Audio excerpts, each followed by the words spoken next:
Thank you very much for your time and for the all effort that you put into this. Why did you decide, I mean, what's behind your approach, and why did you decide to split it into two parts, and what was behind the interactivity between two, identical groups? It was very important for me that we would hear voices of women as well as voices of men. And I feel it's the underpinning of Havel, the universality of the message, and what is the right and the responsibility of someone who protests. But to hear the female and to see the female as well as the male was important to me.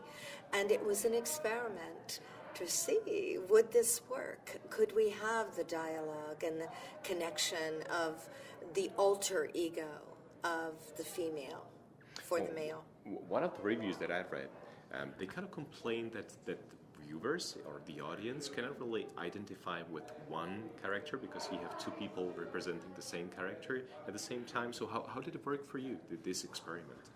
I don't know that you have to identify with one or the other. I think that you just have to feel and hear the message and the call to the responsibility to be a politically active, responsible, civil and social citizen.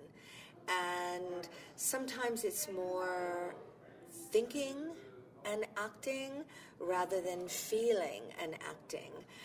I'm someone who certainly believes in Aristotelian principles where you go through catharsis, but at the same time, I'm very much a Brechtian director where if we're a bit removed, we think and therefore we can act. Where would you place this particular play of Havel, one of the trilogy? What is so special about it, and how different it is to what you have experienced, regarding Havel before?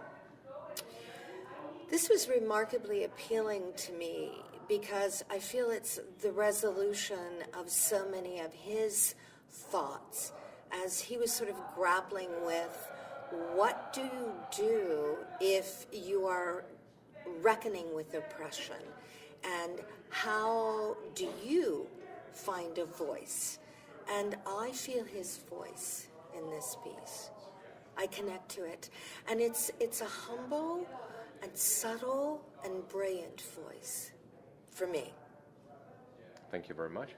Great, thank you. Thank you. Thank you very much. Tak. The play itself. So what was it like for you to play a play by someone who you admire, as far as I know? Vaclav Havel is one of my heroes. It's I grew up in the time when Solidarity movement was expanding in Poland, and I was part of it as well, while being in theater school and then in the Polish theater. We've been going on strike. So this whole subject is very close to my heart. And I met a lot of people who had to be like dissidents, who had to collaborate for different reasons, out of fear of losing the job, of not being able to provide for the family. There were so many different issues. Of course, there were those who were trying to always find something to their advantage, like today too. We always try to, there are some people that always find a way to manipulate the system, no matter what system is that. So I think it's very close. It's a play about humanity, how we survive.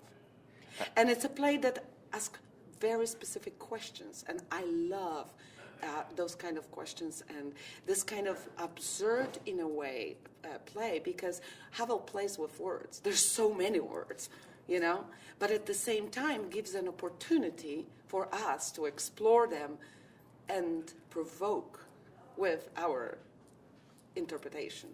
So how much did you feel like you were at home back 30 years or maybe or so? Did you feel like you were going through your childhood or something? Because yes. This is something that people from this part of the world experience maybe and understand more than people who have no experience with communism whatsoever. Well, you're very young. I'm not going to tell you how old I am, but let me tell. That's right. Let me tell you something. When I was in high school, we were approached by some of the members of the Communist Party, which was called PZPR, in Poland, and they were trying to recruit us. Giving us opportunities like to get into highly respected universities, pass all the exams. And guess what? There were few still in my time that actually signed for that. I was not the one.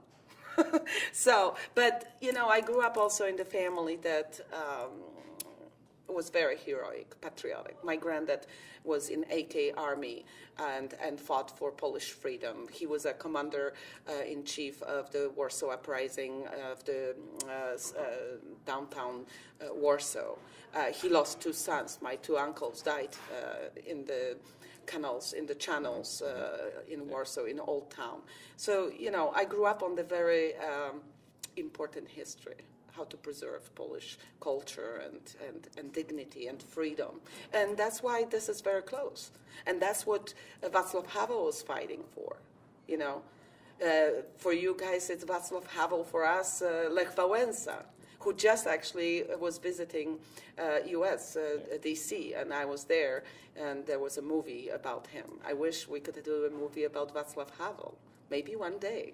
Because that was actually my dream, to invite Vaclav Havel to be part of our theater, to be on our honorary board. There were two very important people that are close to my heart, was Vaclav Havel and Sławomir Mrożek, that represents Polish literature that just died not so long ago.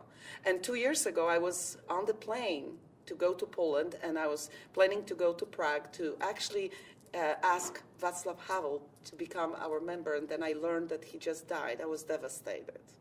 But I think his spirit is with us. I really do. Whenever I come to this theater to perform, I always talk to him in spirit, to be inspired. And he gave me that opportunity with the role of Stankova. Great. Well, thank you very much. Thank you very much. Great. And